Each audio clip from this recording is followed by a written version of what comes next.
कि हम एनफ वो स्ट्रेंथ वो पाने की विधि क्या होगी, क्या प्रोसीजर्स होंगे, क्या वो परसेप्शन होंगे, क्या वो दृष्टिकोण होगा जिससे हम अपनी समस्याओं के बारे में गहराई से विचार करके उससे बाहर आ सकें।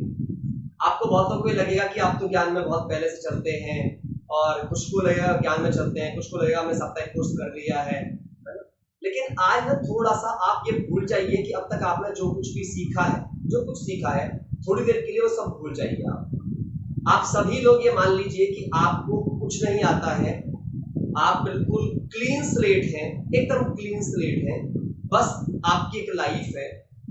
आपको बहुत गहराई से इस बात को सोचना होगा कि यू हैव अ लाइफ, आपके पास एक जीवन है, और इस जीवन के अंदर वे सब डिफरेंट समस्याएं हैं, जितनी डिफरेंट समस्याएं आपने बताई। बहुत ध्यान से सुनिएगा, आज मैं एक सीक्वेंस लेकर के आपके साथ में जा रहा हूं। जीवन है तो यह निश्चित सी बात है कि जैसे ही व्यक्ति कर्म क्षेत्र पर आ जाता है, जीवन का अर्थ ही होता है कर्म क्षेत्र। कर्म क्षेत्र, और जहां कर्म क्षेत्र है तो मुझे यह समझ में आना पड़ेगा कि कर्म कभी अलोन नहीं होता। कर्म नेवर डन बाय अलोन, कर्म कभी भी अकेले नहीं होता। इसीलिए यह कहा जाता है कि एक वैल्यू है जिसका नाम है पीस, शांति, उसको you can feel alone, you can feel alone. आप अकेले भी इसको फील कर सकते हो, आप एकांत में जाकर के शांति की अनुभूति कर सकते हो। आप इट डजंट मैटर, क्योंकि मुझे अकेला रहना है, किसी से बात नहीं करनी है, कुछ नहीं करना है, मैं चुप हो गया, मैं शांत रह सकता हूँ। It's possible for everyone. चाहे कोई भी आप में से बैठा है, उसे शांत होना है अकेले, अगर अकेले रहना है तो दे कैन, शांति गुण आप एहसास कर सकते हो। But if you want to experience love, if you want to experience care, if you want to experience respect, ध्यान से समझिएगा, अगर आपको प्रेम का अनुभव चाहिए, आपको केयर चाहिए, केयर को समझना हो आपको, what the real care is, अगर आप रियली रिस्पेक्ट को समझना चाहते हो, आप ट्रूली हैप्पीनेस को एंजॉय करना चाहते हो, सचमुच में आप सुख का आनंद लेना चाहते हो, आप पावर फील करना चाहते हो, रियल पावर। पावर मींस मैं डोमिनेशन की बात नहीं कर रहा हूं, एक बात को याद रखिएगा, हम में से बहुत सारे लोग डोमिनेंट नेचर को पावर समझते हैं, लाइक अ बॉसिज्म। जो बॉसिज्म है that is not a power. Actually power किसी को सप्रेस करने में नहीं होती है, पावर किसी को एम्पावर करने में होती है, पावर किसी को एनकरेज करने में होती है, पावर किसी को कोऑपरेट करने में होती है कि हम उनको हेल्प करके रेज कर सके उनकी लाइफ के अंदर। That's very important. So important चीज क्या है यहाँ पर समझने की बात है कि हैप्पीनेस, पावर या ये सभी चीजें, इनको फील करने के लिए एक बहुत इंपॉर्टेंट चीज है लाइफ में, जिसका नाम है रिलेशनशिप। अगर आपके जीवन में ये संबंध ना हो, जिन संबंधों में आप जीवन जीते हैं, तो कभी भी आप इन गुणों का ना तो प्रयोग समझ पाएंगे, ना इनकी वर्थ समझ पाएंगे। फिर आप कभी ये कहेंगे भी नहीं किसी से कि मेरी रिस्पेक्ट हुई या मेरी डिसरिस्पेक्ट हुई। आप कभी ये भी नहीं कहेंगे किसी से कि आज मैं खुशी हूं या दुखी हूं, क्योंकि आपके पास कोई भी सेकंड चीज नहीं है, यू। सो अगर आप आज किसी भी सुख की, दुख की, लाभ की, हानि की, किसी भी चीज की बात कर रहे हैं, इसका मतलब ये है वो किसी ना किसी रिलेशनशिप के कारण से ही होगा। इसीलिए मैं हमेशा बोला करता हूं, आप सबने सुना भी होगा इस बात को, और आप सब भी जानते होंगे, relationships are the true university of life, true university of life. ये जीवन की सबसे अच्छा विद्यालय है जीवन को सीखने के लिए। If you want to learn the life exactly, जीवन क्या है और जीवन का महत्व क्या है, वो कितना इंपॉर्टेंट है और कितना इंपॉर्टेंट नहीं है, उसका एक ही आधार है, उसके लिए ये समझना कि मेरे पास संबंध कैसे है। लाइफ में अगर रिलेशनशिप्स में ब्यूटी है तो definitely you live a great life, आप बहुत शानदार जिंदगी जिएंगे। इवन देन अब आप सारी उन समस्याओं के बारे में सोचिए जितनी भी आपने समस्याएं बताई। पहली समस्या जिसका नाम था कि हम रूटीन सेट नहीं कर पाते हैं, जो करना चाहते हैं वो कर नहीं पाते हैं और उससे गिल्ट आता है। किसके लिए करना चाहते हैं? अपनों के लिए करना चाहते हैं, समाज के लिए करना चाहते हैं, घर के लिए करना चाहते हैं, बेटे के लिए करना चाहते हैं, पति के लिए करना चाहते हैं, खुद के लिए करना चाहते हैं, ऑफिस के लिए करना चाहते हैं, कहीं के लिए हम कुछ करना चाहते हैं। जो करना चाहते हैं जब वो नहीं होता है, then we feel what we feel failure. So feeling of success and feeling of failurity important, समझिएगा बात। Feeling of success, feeling of failurity किसकी वजह से है? वहां पर एक स्ट्रॉन्ग इमोशन कौन सा काम कर रहा है? Emotion of relationship. क्योंकि मैं अपने आप को अपने रिश्तों से आइडेंटिफाई करता हूं। I am identifying my self bye my relations. हाँ या ना? मैं क्या मानता हूं? यदि मेरे रिश्ते खुश हैं तो मैं खुश हूं, यदि मेरे रिश्ते खुश नहीं हैं तो मैं खुश नहीं हूं। मेरा बच्चा खुश नहीं है, मेरा पति खुश नहीं है, मेरा ऑफिस खुश नहीं है, समाज खुश नहीं है। और यदि मैं भी खुश नहीं हूं, it is also a dependency कि मैं खुद को क्या समझ रहा हूं। कौन खुश नहीं है? मैं अपने को यह समझ रहा हूं, I am an action machine, और मेरी जो रिस्पेक्ट है वो इस एक्शन मशीन की वजह से है।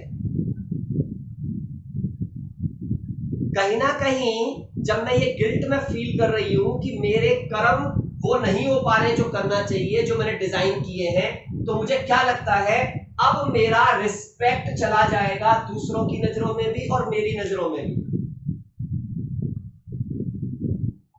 मेरी नजरों में भी और दूसरों की नजरों में भी। बहुत ध्यान समझना, मैं बहुत गहरी बातें करूंगा, इसलिए उन्हें समझने के लिए आपको थोड़ा समय लगेगा। ऐसा नहीं कि इसी एक सेशन में सारी बातें बता जाऊंगा आपको, सेशंस और भी लगेंगे इसके लिए, क्योंकि मैं ये सीरीज करूंगा आपके साथ। मैं आपको बिल्कुल वहां तक लेके जाऊंगा जहां तक कि आपकी हर समस्या स्पिरिचुअली कैसे डील कर पाएंगे आप। We need the right perceptions about the life. So important क्या हुआ, मैंने अगर अपने को एक्शन मशीन माना हुआ है और जब मेरी मशीन एप्रोप्रिएट वर्क नहीं कर पाती है एज पर आई एक्सपेक्ट, ध्यान समझिएगा, as per my expectations, as per my expectations. So again the main cause of the problem is expectation. मेरी अपेक्षा अलग है, लेकिन मेरे मशीन की स्ट्रेंथ अलग है।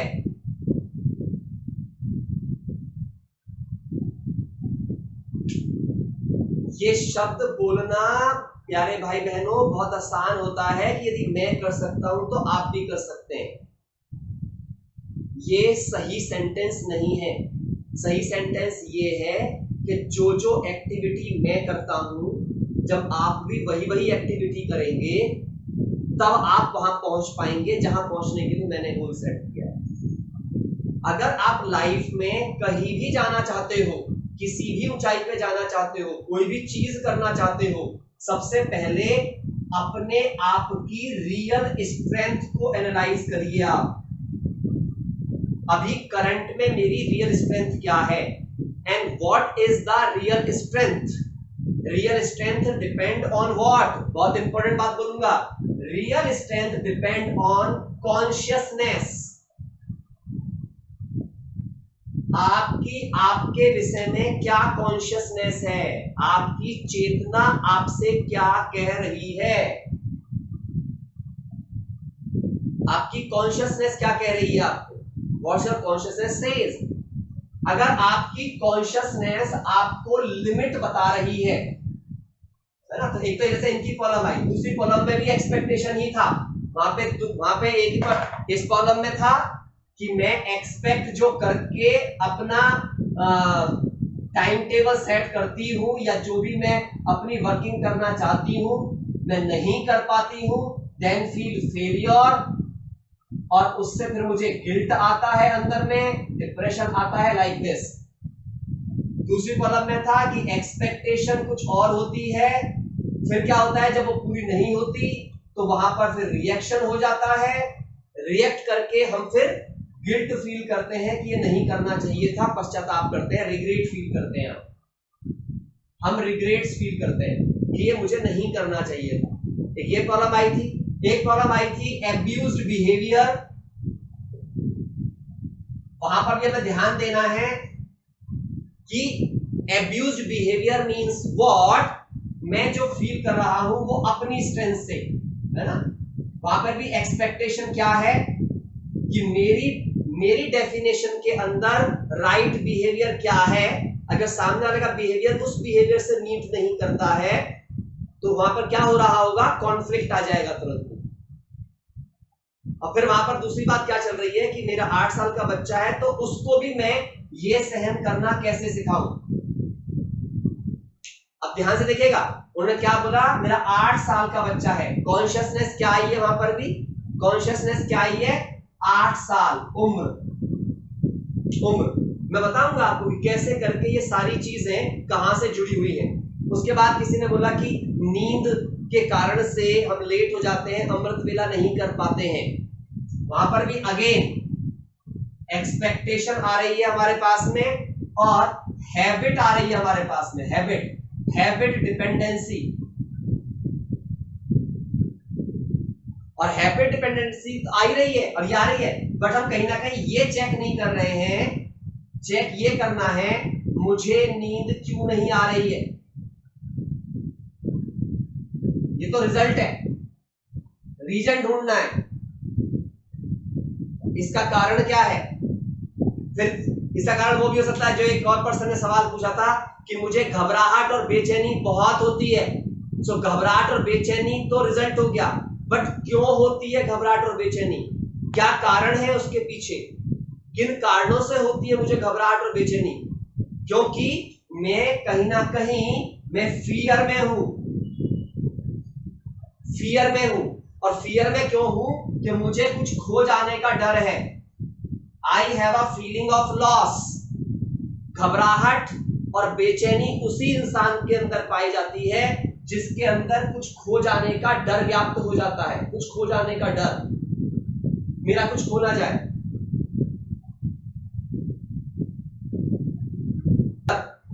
सो इंपॉर्टेंट ये चीज है वो आपके अंदर पैदा कर रहा है। जिसको नींद नहीं आ रही है उसको ये चेक करना है मन पे क्या बोझ है, क्या चिंताएं हैं। सवाल ये नहीं है कि नींद नहीं आ रही है, सवाल ये है बर्डन्स क्या है माइंड में, सवाल ये है चिंताएं क्या है माइंड में, और सवाल ये है कि इंफॉर्मेशन सिस्टम क्या है।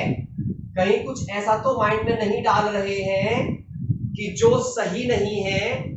हम जो करना चाहते हैं, जो हम इनसाइड आउट है, हम अंदर कुछ और है, बाहर कुछ और है, कुछ ऐसा तो नहीं हो रहा है। बहुत सारे, क्योंकि मैं काउंसलर हूं, मैं जानता हूं बहुत सारे लोग क्या होते हैं, बाहर अपनी पर्सनैलिटी को अच्छा दिखाते हैं लेकिन अंदर वे कुछ ना कुछ गड़बड़ करते रहते हैं और उन्हें ये डर लगा रहता है कि कहीं कुछ किसी को पता ना चल जाए टाइप। और जब उनको ये फीलिंग आ रही होती है अंदर से कि कहीं किसी को कुछ पता ना चल जाए तो वो अंदर अंदर अंदर अंदर कुछ छिपाने के डर में, कहते हैं ना, एक झूठ को छिपाने, एक सच को छिपाने के लिए 100 झूठ बोलने वाली जो बात आती है, सो बोझ क्रिएट करता चला जाता है।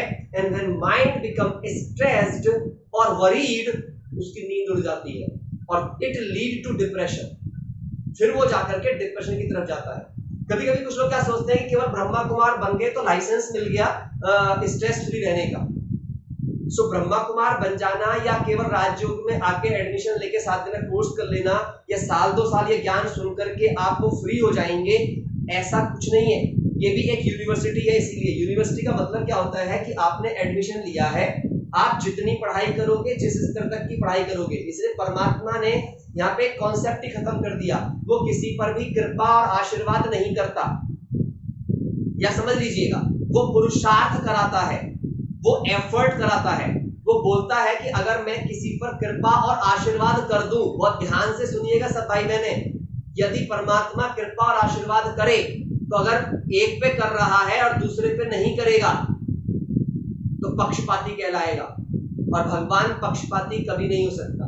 इसलिए उसने क्या कह दिया, आपको जो भी पद मिलेगा, जो भी स्थिति मिलेगी, जो भी सुख मिलेगा, वो नंबरवार पुरुषार्थ अनुसार मिलेगा। Whatever effort you are making, जो भी एफर्ट आप करोगे, जितना भी एफर्ट आप करोगे, उसी के बदले में आप फल पाओगे। इसीलिए दुनिया में ये बात कही गई है कि कर्म से भाग्य बनता है, कर्म से भाग्य। मेरे प्यारे भाई बहनों, एक बात को याद रखना बहुत गहराई से, ये जितनी भी घटनाएं आपके साथ हो रही हैं, चाहे आप में किसी भी चीज को पोस्टपोन करने की नेचर हो, चाहे आपकी नींद डिस्टर्ब हो रही हो, चाहे आप घबरा रहे हो, चाहे आप रिएक्टिव हो जा रहे हो, ये सब कुछ क्या है, आपका कर्म और भाग्य है। कुछ आप पूर्व जन्मों से लेकर पैदा हुए हैं और कुछ आप यहां पर क्रिएट कर रहे हैं। कुछ आप पूर्व जन्म का लेकर पैदा हुए हैं और कुछ यहां पर क्रिएट कर रहे हैं। तो आपको इन दोनों को बैलेंस करने के लिए क्या करना पड़ेगा, अपने आप को पहले उन सभी तरह की सोच से बाहर लाना पड़ेगा जिन सोच से ये समस्याएं पैदा हुई हैं। अब मैं बताता हूं ये समस्याएं कहां से पैदा हुई हैं, ये ओरिजिनेट कहां से है, इनका ओरिजिन कहां पर है। यहां पे फिर से आप ये लिख दीजिए, यहां पे आप हैं, यू, ये आप हैं। अब आपका एक लाइफ है, जो लाइफ की अगर आप देखोगे तो जो एरिया में पहले भी आपको बता चुका हूं, आज फिर से मैं उन्हीं एरियाओं पे आपको ला रहा हूं, क्योंकि उन्हीं एरियाज में प्रॉब्लम आएंगी आपको। पहली प्रॉब्लम आपको कहीं से अगर आएगी तो वो परिवार से आएगी, क्योंकि आप अपने परिवार के साथ जुड़े हैं, फैमिली। दूसरी प्रॉब्लम अगर आपको ज्यादा, ध्यान दीजिएगा मैं क्यों फैमिली लिखा है, क्योंकि यहां पर जो भी प्रॉब्लम आएगी उसमें इंटेंस इमोशन होगा, क्योंकि ये जानकारी आपके अंदर बार बार रिपीटेडली जाती है। इसीलिए जब परिवार का कोई सदस्य बीमार होता है तो हम ज्यादा दुखी होते हैं रादर देन कोई फ्रेंड और रिलेटिव बीमार होता है, आप चेक कर लो, या फिर कोई और जानकारी में बीमार होता है। इंटेंस इमोशन, बिकॉज यहां पर रिपीटेडली उनके साथ हमारा लेना देना है, they are directly linked with me. फिर होते हैं फ्रेंड्स एंड रिलेटिव। दूसरा इमोशन इनके साथ जुड़ा होता है आदमी का। सेकंड, मैं बिल्कुल नंबरवार लिख रहा हूं आपको। पहला इमोशन फैमिली के प्रति होता है इंसान का, हालांकि सबसे पहला होता है खुद के साथ, 1 नंबर होता है खुद के साथ, 2 नंबर होता है परिवार के साथ, 3 नंबर होता है व्यक्ति का फ्रेंड्स एंड रिलेटिव्स के साथ, चौथा नंबर होता है वर्क प्लेस, जहां की वजह से पूरे परिवार में खाना पीना आ रहा है। Intensity of emotion work place का होता है, ठीक है। इसके बाद अगला जो इमोशन आपके पास आता है वो सोसाइटी का आता है, समाज, जिस समाज के अंदर हम रहते हैं, सोशल सोसाइटी की वजह से आता है।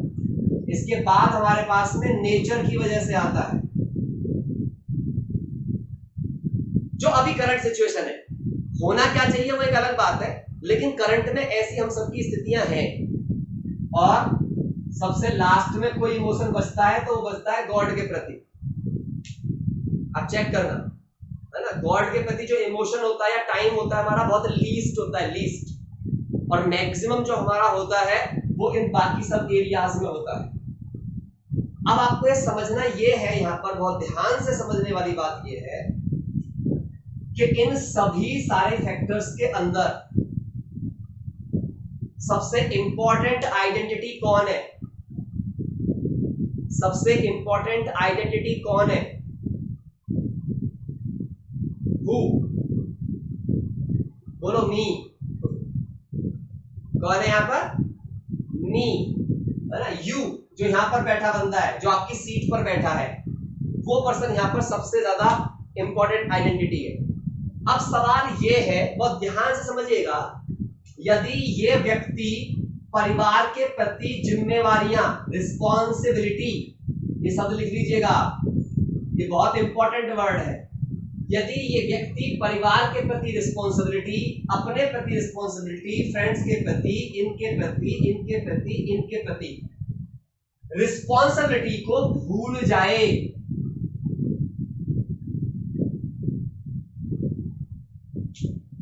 अपनी जिम्मेवारियों को यदि व्यक्ति भूल जाए, या वो ये भूल जाए कि उसकी क्या जिम्मेवारियां हैं, वो कौन है, उसका क्या मार्केट में वैल्यू है, वो भूल जाए, वो किस खानदान से बिलोंग करता है, उस खानदान को भूल जाए, उसे खानदान की क्या रिस्पेक्ट है इसको भूल जाए, तो क्या वो अपने रोल के साथ न्याय कर पाएगा?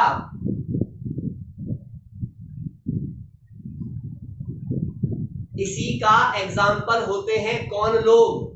इसी का एग्जाम्पल होते हैं जो लोग ड्रिंक करते हैं, है ना, जो लोग स्मोक करते हैं, जो किसी प्रकार की गलत अवधारणाओं में फंसे हुए होते हैं, कुछ भी ऐसे काम करते हैं कि जो परिवार या समाज की नजर में इज्जत वाले नहीं होते, यानी जो सामाजिक और संवैधानिक नहीं होते, ऐसे कर्म वो लोग कर जाते हैं जो लोग इन सभी एरियाज में अपनी जिम्मेवारियों को सही से महसूस नहीं करते। M I correct or not? हाँ जी, हाँ या ना, क्या बोलेंगे आप सब? और विल यू से? ये आपको सोचना है। सो इंपॉर्टेंट चीज क्या है यहाँ पर, ये हमें यहाँ पर देखना है किस तरीके से ये हमारी पूरा जिम्मेवारी बनती है। अब सवाल ये आता है यहाँ पे, केवल जब जिम्मेवारी को हम भूले, अपने आप को हम भूले कि हम कहां से बिलोंग करते हैं, हम अपने बिलोंगिंग को भूल गए और हम अपनी जिम्मेवारियों को भूल गए, ये दो चीज भूली तो ये जितने भी रिलेशंस हैं आपके, क्या ये सही दिशा में जाएंगे? हैं? सही दिशा में जाएंगे? हाँ या ना? Not at all. ये एक सही डायरेक्शन में कभी भी नहीं जाएंगे। अब इसमें भी एक और बात समझनी है, आप ध्यान से देखिएगा, बहुत ध्यान से देखने वाली बात है। चाहे आपको अपने आप के साथ एक बेहतरीन रिश्ता बनाना हो, चाहे परिवार के साथ, चाहे फ्रेंड्स के साथ, चाहे वर्क प्लेस पर, चाहे जो भी सोसाइटी के साथ, चाहे अपनी नेचर के साथ, चाहे गॉड के साथ, यहां पे आप लोगों को ये चेक करना है, ये सब तो आपने नोट कर ही लिया होगा। अब आपको ये चेक करना है इस पूरे के पूरे चीज में, इस पूरे के पूरे चीज में इन सभी रिश्तों के साथ न्याय करने के लिए व्हाट यू रिक्वायर्ड, रिक्वायर्ड क्या है आपके पास, नीड क्या है? अब need to justify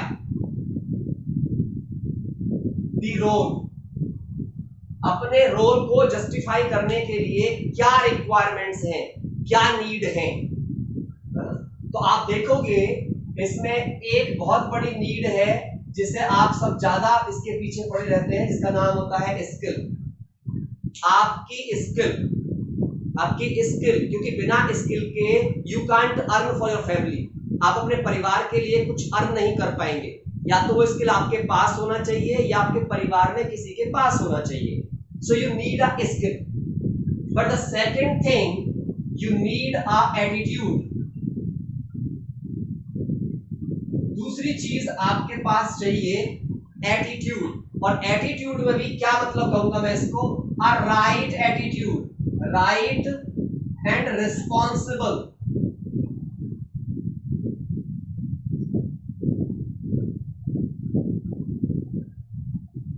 right and responsible attitude. अगर राइट और रिस्पॉन्सिबल एटीट्यूड में अगर जनरली इस दुनिया के हिसाब से बात करूं तो मैं कैसे बात करूंगा? मैं बात करूंगा उसके लिए कि यदि व्यक्ति सामाजिक और संवैधानिक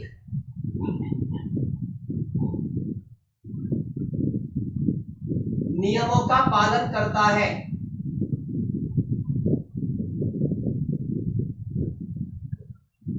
सामाजिक और संवैधानिक नियमों का पालन करता है, इट मींस उसका जो एटीट्यूड है वो राइट भी है, बहुत इंपॉर्टेंट बात है, ध्यान दीजिएगा, उसका एटीट्यूड से राइट भी है एंड रिस्पॉन्सिबल भी है, क्योंकि अगर वो सामाजिक नियमों का पालन कर रहा है, संवैधानिक का पालन कर रहा है, इसका मतलब he is a right social being. इसका मतलब वो व्यक्ति के साथ व्यक्तिगत होकर सही व्यवहार करने का प्रयास ही करेगा। फिर वो ये समझ जाएगा कि मुझे दूसरों से वही व्यवहार करना चाहिए जो व्यवहार मैं खुद से एक्सपेक्ट करता हूं। Am I correct or not? क्या कहेंगे, सही बात है कि नहीं? हाथ हिला के बताइए आप सब, इज इट राइट? नाउ अब सवाल ये आता है यहां पर, चाहे मुझे इस स्किल को द बेस्ट करना हो, मुझे अपनी स्किल को द बेस्ट करना है, क्योंकि मुझे मेरी स्किल को बेस्ट करने से क्या मिलेगा कि जो दुनिया की नजरों में और मेरे परिवार की नजरों में सब जगह पर जिसको सक्सेस माना जाता है, हालांकि मेरे लिए ये सक्सेस की जो डेफिनेशन है हर इंसान अपने दृष्टिकोण से एक अलग बना के रखता है। हालांकि रियलिस्टिकली सक्सेसफुल होने की पहचान पता क्या है? जब कोई इंसान आपसे अपना, अगर भगवान मौका दे तो आपसे वो अपना जीवन बदलना चाहे, that is a true success. जब कोई अगर भगवान मौका दे कि बच्चे तुम बताओ तुम किससे अपना जीवन बदलना चाहोगे, तो लोग बोले इनसे बदलना चाहेंगे। इसका मतलब है जो व्यक्ति फिजिकली, मेंटली, सोशली, स्पिरिचुअली हर क्षेत्र में कामयाब हो, उस व्यक्ति से ही कोई अपना जीवन बदलना चाहेगा। तो ये समझने की जरूरत है। बट फिर भी मैं अभी पहले स्किल की बात कर रहा हूं, क्योंकि एक चीज पे लेके जाऊंगा मैं आपको, और एट लास्ट बिल्कुल कनेक्ट करूंगा मैं आपको एक चीज पे जाकर। ठीक है, सो इंपॉर्टेंट क्या है यहां पर, अगर आप बहुत ध्यान से देखोगे सक्सेस को। अब सक्सेस अगर मुझे अच्छी चाहिए तो मेरी स्किल दी बेस्ट होनी चाहिए। अगर मेरी को स्किल दी बेस्ट चाहिए, सक्सेस चाहिए, हाईएस्ट सक्सेस चाहिए, इसके लिए सक्सेसफुल होने के लिए स्किल को, तो मुझे क्या करना पड़ेगा? मुझे क्या करना पड़ेगा? क्या करना पड़ेगा मुझे? I need value system with strong character। आप चेक कर लो, विवेकानंद जी ने भी क्या बोला है, एक विद्यार्थी का जीवन कितना अनुशासित, कितना दृढ़ और कितना पवित्रता से भरा होना चाहिए, तभी वो व्यक्ति अच्छी स्किल्स को पा सकता है, क्योंकि उसकी मेमोरी शार्प होगी। यदि माइंड डिस्ट्रैक्टेड है, डाइवर्टेड है, फोकस नहीं है, आप चेक कर लीजिए, किन्हीं भी स्किल्ड बंदों को देखिएगा आप जो राइटली स्किल्ड है। मैं, क्योंकि आज कलयुग है, कलयुग में कोई कैसे कैसे स्किल्ड हो जाता है मैं उसकी बात नहीं करूंगा, बट मैं एक राइटली स्किल्ड की बात करूंगा, है ना। अगर आप राइट स्किल की बात करते हो तो आप चेक करना, अगर आप एक ए व्यक्ति को और एक बी व्यक्ति को चेक करोगे, भले वो एक कॉलेज के पास आउट हैं, तो आप उनका मार्क्स या उनकी स्किल में जो अंतर होगा उसको देखना। रिसोर्स भले ही सेम होंगे, रिसोर्स सेम होंगे उनके, लेकिन उन दोनों का वैल्यू सिस्टम अलग अलग होगा। It is different, it is same. Value system is different but resources are same. किसी टॉपर्स को देखो, किसी को भी देखो, एक व्यक्ति के अंदर दृढ़ता ज्यादा है, डिसिप्लिन ज्यादा है, डेडिकेशन ज्यादा है, स्ट्रॉन्ग वर्क एथिक्स है, तो क्या है, वो टॉपर्स की लिस्ट में आता है। लेकिन हम ध्यान दें, हम अपने बच्चों में, अपने परिवार में बचपन से ही, मैं बहुत महत्वपूर्ण बात कर रहा हूं, कहां से समस्या पैदा हुई। यह समस्या क्यों पैदा हुई कि जब मैं देखता हूं कि मेरे परिवार का बंदा, जो हम घरों में कंपैरिजन करते रहते हैं, दो भाइयों में कंपैरिजन करते रहते हैं, बहन भाई में कंपैरिजन करते रहते हैं, तुम इतने अच्छे, तुम इतने खराब, तुम ऐसे, वो तेज, तुम धीमे, ये जो हमारे घरों के अंदर चलता है, या पड़ोसी के बच्चे जो कंपैरिजन चलता है, आप समझिएगा, हम उनको ये बता रहे होते हैं, हम उनमें कंपैरिजन करके उनको डिफेम कर रहे होते हैं, और हम ये भूल जाते हैं कि ये मेरी कमी है, उनकी नहीं। आप चेक करो, जैसे ही बच्चे का जन्म हुआ, एक बच्चा चाइल्ड है, पैदा हुआ बच्चा, पैदा होने के समय से ही आप देखना उसको, आप जो कुछ उसको सिखाते हो वो क्या सिखाते हो, क्या सिखाते हैं बचपन में? अपना अपना बचपन याद करो, या आपने अपने बच्चों को पाला होगा तो वो याद करो ईमानदारी से और ऑनेस्टी से। आपको जवाब देना है, मैंने ना जवाब आपका चाहिए ना मुझे लिखवाना है, बट अपने जवाब दो। क्या सिखाते थे हम उन बच्चों को? हम ये भी नहीं समझ पा रहे होते थे कि घर में बच्चा है, अगर हस्बैंड घर पे आए हैं, उन्होंने ये भी देखा कि बच्चा माँ का दूध पी रहा है, अगर उन्हें कुछ बात पे चिल्लाना हुआ उन्होंने चिल्ला दिया अननोइंगली। वो ये भूल गए कि इस समय बच्चा बिल्कुल क्लीन स्लेट है, उसमें पुराने संस्कार अभी उसके इमर्ज नहीं हुए हैं, वो बिल्कुल नई स्लेट लेके पैदा हुआ है, न्यू बर्थ है उसका। बट अब वो जो कुछ ऑब्जर्व करता जाएगा, पिक्चर्स प्रिंट होती जाएंगी जैसे पिक्चर्स के मन में आ रही है। इवन देन गर्भ से ही, है ना, हमारे तो शास्त्रों में दिखाया गया गर्भ में अगर अभिमन्यु चक्रव्यूह तोड़ने की कला को सीख सकता है और माँ के सोने पर उससे बाहर निकलना आना भूल सकता है, ये उसके अंदर बताया गया है। तो सोचो कि अगर एक बच्चे को जन्म देने वाली माँ अपनी रिस्पॉन्सिबिलिटी को ध्यान नहीं रखती है तो क्या कुछ आपके कैसे व्यक्ति को दुनिया को देख करके जाएंगे। और वो क्या करते हैं जनरली आजकल, टीवी देख रहे हैं, नाटक देख रहे हैं, न्यूज़ेस देख रहे हैं, इंटरनेट कर रहे हैं, whatever you are doing, you creating a vibration within you, और वो वाइब्रेशन जो आपकी बॉडी में क्रिएट हो रहा है, वो हर वाइब्रेशन उस बच्चे के माइंड पर जा रहा है। इसलिए मैं बोलता हूं माता पिता बनना अधिकार नहीं, जिम्मेवारी है। Parents is not an authority, parenting is an responsibility. माता पिता को भगवान का दर्जा ऐसे ही नहीं दिया गया। आप अपने बच्चे की तकदीर उसी दिन लिखना शुरू करते हैं जिस दिन बच्चा गर्भ के अंदर बनना शुरू हो जाता है। उसी दिन से whatever you eat, whatever you say, whatever you think, whatever you do, आप जो करोगे आप क्रिएट कर रहे हो उसके लिए लाइफ। अब आप में किसी को पश्चाताप नहीं करना है क्योंकि अब आप वो कर चुके। अब क्या कर सकते हो? अब आप ये कर सकते हो कि आगे के लिए एटलीस्ट अब आपसे जो वाइब्रेशन जाए वो कैसी जानी चाहिए। पर मैं आपको आज रियलाइज करना चाहता हूं ताकि अब आपसे आगे भविष्य में कोई भी सलाह ले या आप किससे बात करें तो किसी दूसरे के जीवनों को बचाने का काम करके आप सबकी दुआएं लेकर अपने लिए एक अच्छा जीवन क्रिएट कर सकते हैं। क्योंकि याद रखना दोस्तों, कभी भी दुआओं से ज्यादा ताकत किसी दवा में नहीं होती। डॉक्टर्स के हाथ से भी जब केस जा रहा होता है बाहर, तब वो भी कहता है अब तो ऊपर वाला बचा सकता है या आपके किए पुण्य कर्म बचा सकते हैं, दुआएं बचा सकते हैं। इसलिए कहते हैं count the blessings, earn the blessings. So ये बहुत इंपॉर्टेंट बात है। नाउ अब देखो और क्या सिखाते हैं बच्चे को। फिर बच्चा जैसे ही घर से बाहर आ जाता है तो कब हम माँ क्या कर रही है, माँ कब नाराज हो रही है, कितना गुस्सा हो रही है, कभी गुस्से में खाना नहीं खा रही है, या पिता ने कुछ कह दिया है, या छोटा बड़ा भाई कुछ करके जा रहा है, everything print on their mind. अभी क्या हो जाएगा, अब वो बच्चा थोड़ा सा बड़ा हो जाएगा तो माँ पहले क्या सिखाएगी, E for ear, T for tear, N for nose. सब क्या सिखा रहे हैं हम? Only the body. चलो वो भी होगा काम, ठीक है, सिखाना कोई बुरी बात नहीं है, वो सिखा दिया। अभी अब क्या होगा, वो थोड़ा सा और बड़ा हो जाएगा, वो प्ले स्कूल जाएगा। प्ले स्कूल जाएगा तो क्या सिखाएंगे उसको, A for apple, B for ball, C for cat.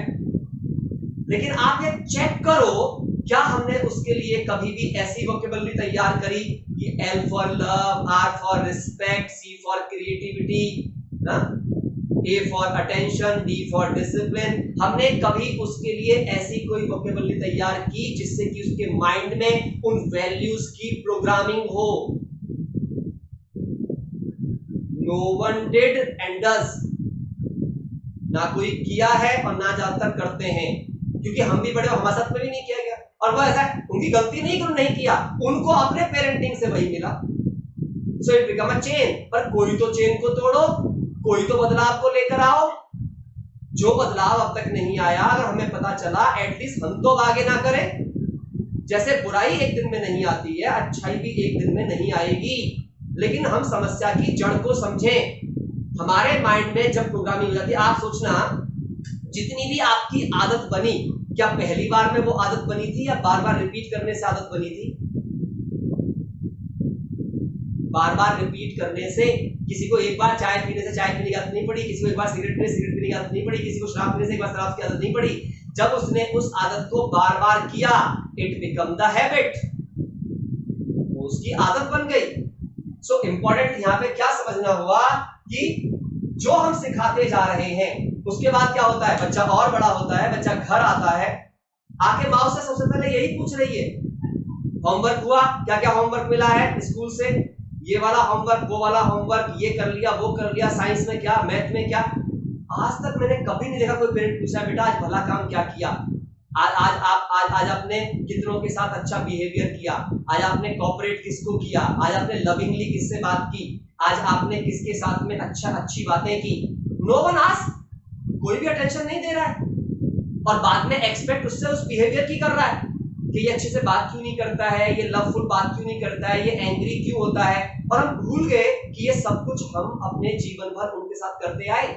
स्कूलों में गए तो मास्टर जी ने भी वही किया, घर में आए तो माँ बाप ने भी वही किया, भाई बहनों ने भी वही किया, सोसाइटी में पड़ोस में भी उसने वही देखा, मामा जी घर भी उसने वही देखा, everywhere he seen the same thing.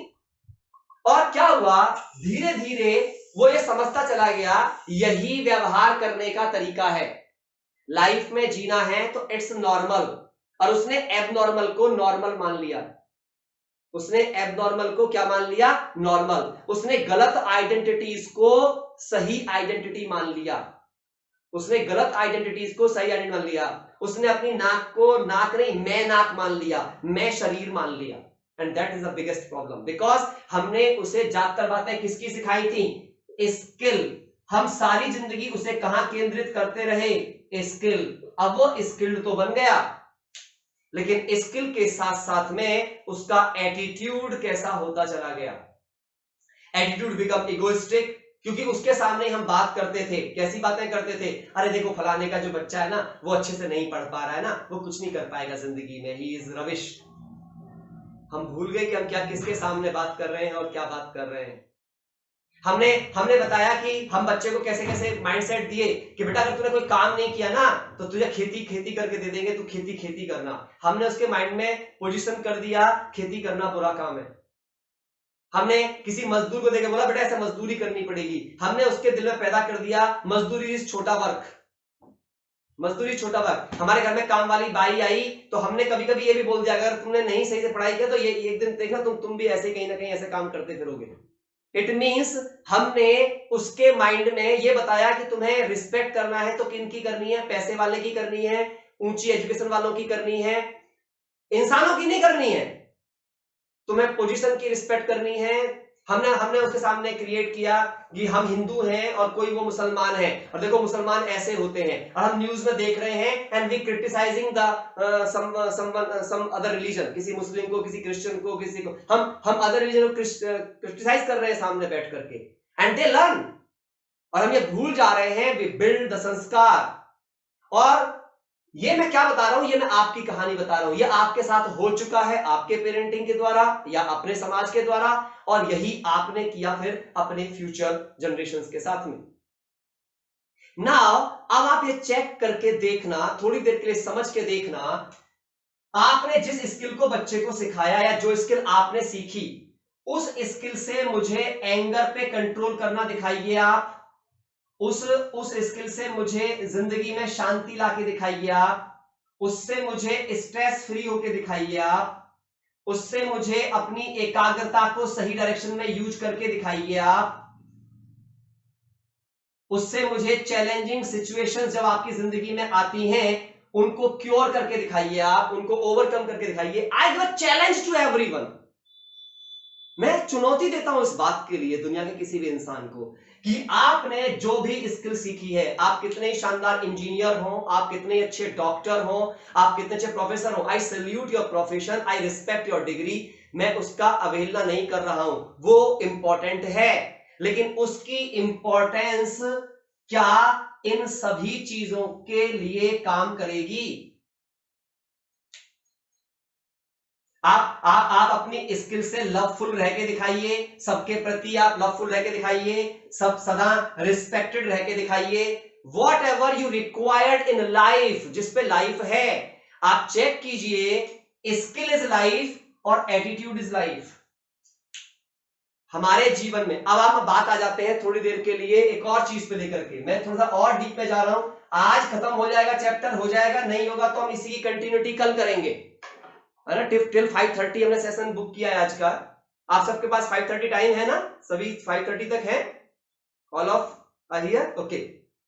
सो 5:30 तक हम रहेंगे, 5:30, क्योंकि मैं फिर कल फिर कंटिन्यूटी में लेके जाऊंगा, क्योंकि मैंने ये सोचा है we will work on our life. हमें 16 कला संपूर्ण बनना है, हमें हर कला को निखारना है, हमें अपने जीवन के हर छोटी से छोटी बात को पकड़ के बाहर निकालना है, कहां से आ रही है, क्यों आ रही है, एंड कैसे हम इससे बाहर आएंगे ना।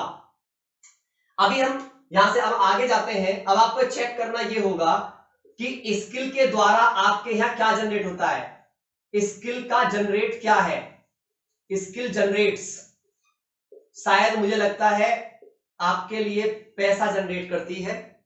It generates money for you and money generates comfort for you, comfort for you और a living for you.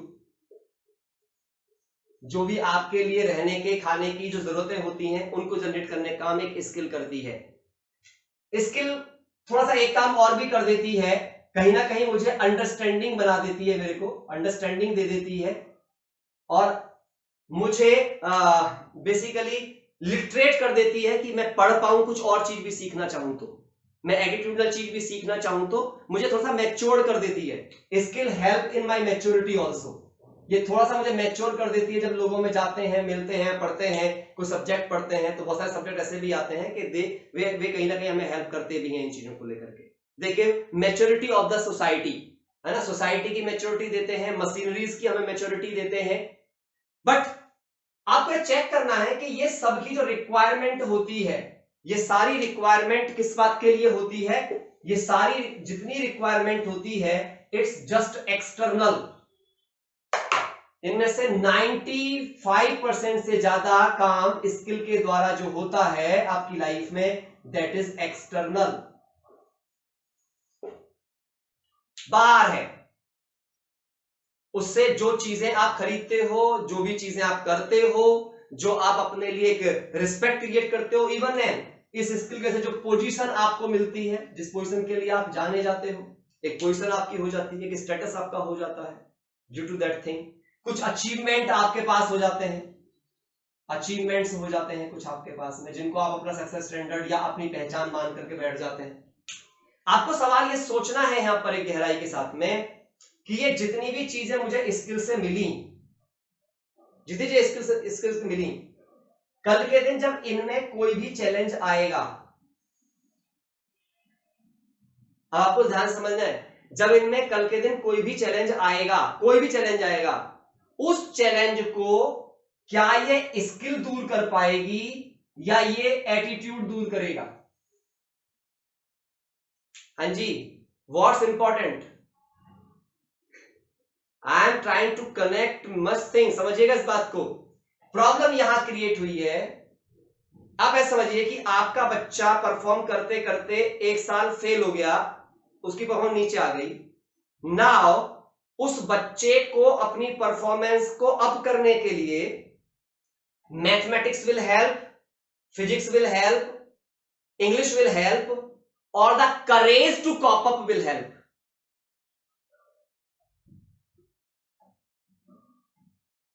Your empathy will help to them. Your love and care and respect maintain रखेंगे अगर आप उसके प्रति, it will help. So what will help? Attitude. हार के समय पर जिस चीज में भी आप हार रहे हो, वो चीज कभी आपको हार से बाहर नहीं ला सकती है। ये बहुत इंपॉर्टेंट बात है। हार जिस चीज पर हुई है उससे बाहर लाने के लिए वो एटीट्यूड जरूरत पड़ती है, विनिंग एटीट्यूड। किसी राजा ने किसी राजा से युद्ध किया, उसकी युद्ध में हार हो गई, अब वो युद्ध उसको नहीं जिता सकता है। उस युद्ध को जीतने के लिए जो मनोबल उसको चाहिए, जो मेंटल स्टेमिना उसको चाहिए, जो करेज उसको चाहिए, वो उसको हेल्प करेगा। M I correct or not? M I correct or not? That will important. So important चीज क्या हुई, स्किल इंपॉर्टेंट है, लेकिन इस स्किल को लर्न करने में इंपॉर्टेंट काम है एटीट्यूड का। अब सवाल ये आता है कि ये एटीट्यूड किसकी कॉन्शियसनेस में है, ये इनर है या आउटर है। सवाल अब ये आएगा, क्या ये मुझे बाहर से कहीं मिल सकता है? Can I purchase from any shop? Can I purchase the attitude from any shop? Hello, हाँ जी, क्या आप में से कोई भी एटीट्यूड परचेज कर सकते हैं? हम कि बाहर गए और जाके हमने एटीट्यूड परचेज कर लिया। हम किसी दुकान पर गए और जाके लव को खरीद के लेके आ गए, हम केयर खरीद के लेकर के आ गए। मेरे बेटे को थोड़ा लव कम मिल रहा है, बाजार से जाती हूँ 1 किलो लव खरीद लाती हूँ, थोड़ा लव दे देती हूँ उसको। Is it possible? Is it possible? आप जाके किसी के लिए you can purchase a gift और आप उस पर लिख भी दोगे gift with love, but where is love? Love is in gift, love is in on shop, love is in packing, और love is in your heart, love is in your feeling, love is in your emotion. Where it lies? Within. So वो तो gift के बिना भी था ना आपके पास, उसके लिए गिफ्ट की जरूरत क्यों पड़ी? अगर gift is my representative of love, it's not true love. It means अगर मैं गिफ्टों के द्वारा सामने वाले को बता रहा हूं कि मेरा प्यार, तो इसका मतलब है I make them dependent, I make them dependent. मैं उनको डिपेंडेंट बना रहा हूं इस बात के लिए कि अगर गिफ्ट मिलते रहेंगे तो वो खुश रहेगा, गिफ्ट मिलने बंद हो गए वो दुखी हो जाएगा। तो मैंने उसे प्यार दिया या उसकी जिंदगी को कमजोर कर दिया। So I think it's not the way to represent your love. Love must be represented by care, cooperation, empathy, encouragement, appreciation, unconditional appreciation. और जब वो मिस्टेक कर रहे हो उस समय पर भी अपना प्यार और इज्जत उनके लिए बना के रखना, that is true love and it is more precious than any gift.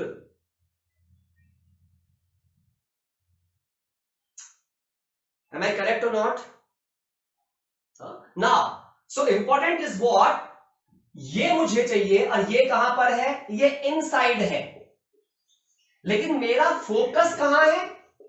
मेरा फोकस कहां है? आउटसाइड है। और मुझे समझ आ गया कि प्रॉब्लम आउटसाइड में जरूर है, लेकिन प्रॉब्लम का सॉल्यूशन इनसाइड है। फॉर एग्जांपल, अभी आपके घर में लाइट आ रही है और लाइट चली जाए, क्या आप उस बल्ब को किसी मोमबत्ती जला सकते हो? ध्यान से समझिएगा, बहुत गहरी चीज बोल रहा हूं मैं आपको। आपकी ट्यूबलाइट बंद हो जाए, आप किसी मोमबत्ती जला सकते हो? Any external source can help you to lit up the light? Any external source? आपका पंखा बंद हो जाए, क्या आप डंडे से पंखा चला करके काम चला सकते हो? एक डंडा ले लेते हैं, घुमा लेते हैं बीजने की तरह, है ना, वो हाथ वाला पंखा होता है ना, बीजना बोलते हैं उसको हमारे यहां। सोचो, इट्स पॉसिबल कि आप वो कर सको। इंपॉर्टेंट क्या है, जितनी भी चीजें धरती पर किसी एनर्जी से रन होती हैं, ध्यान से सुनिएगा इस शब्द को बहुत ध्यान से, जितनी भी चीजें इस धरती पर किसी एनर्जी से रन होती हैं, वे कोई भी चीज एक्सटर्नल सोर्स से रन नहीं हो सकती। M I correct or not? Check कर लीजिए आप, चेक कर लीजिए आप। कुछ भी इलेक्ट्रिसिटी आएगी तभी वो अप्लायंसेस रन करेंगे जो इलेक्ट्रिसिटी से चल रहे हैं। अभी अ ह्यूमन बीइंग जो काम कर रहा है, चल रहा है, उठ रहा है, दौड़ सकता है, बीइंग गया, इनसाइड से वो बीइंग एनर्जी निकली, अब ये बॉडी 4 कंधों पे जाएगी और दुनिया का कोई भी एक्सटर्नल सोर्स अब उसमें लाइफ नहीं डाल सकता। एक डॉक्टर से तब तक आपका इलाज कर सकता है जब तक अंदर में soul, spirit, consciousness, supreme energy जो भी वो अंदर बैठा हुआ है। उसके निकलने के बाद उसमें कोई भी जान नहीं डाल सकता, चाहे वो ऑर्गन्स कितने ही फ्रेश हो। अंडरस्टैंड? सो इंपॉर्टेंट क्या हुआ, हमारी गलतफहमी कहां पर दूर होनी चाहिए, जो नहीं दूर हुई और जहां फोकस रहे, हम सोचते रहे आउटसाइड से प्रॉब्लम आ रही है, आउटसाइड से ही सॉल्यूशन ढूंढो।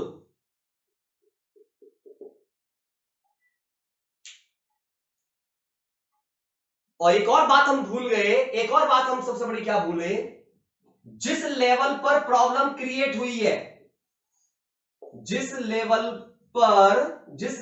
पर प्रॉब्लम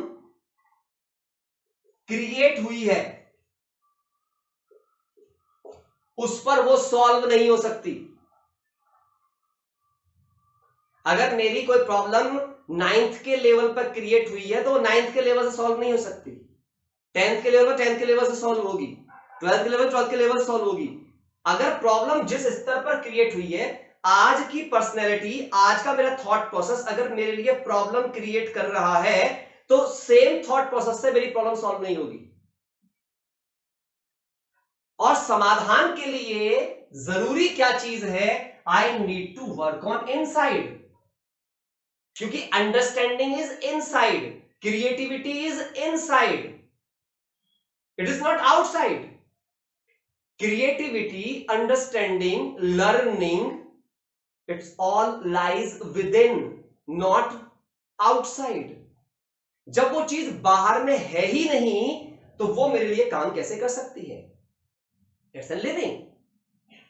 और ये चीज फिर क्या हुई, और ये मैंने अपने आप को किया क्या, और ये समस्याएं क्यों बनती चली गई बाहर में भी, और मैं इनको बाहर से ही सॉल्व करने के चक्कर में क्यों पड़ता चला गया, क्योंकि मैंने बचपन से लोगों को यही देखा। मैंने क्या देखा, जॉब में प्रॉब्लम आ गई है, बाहर ढूंढो, किससे बात करो, इससे बात करो, दोस्त से बात करो, फलाने से बात करो, इससे बाहर।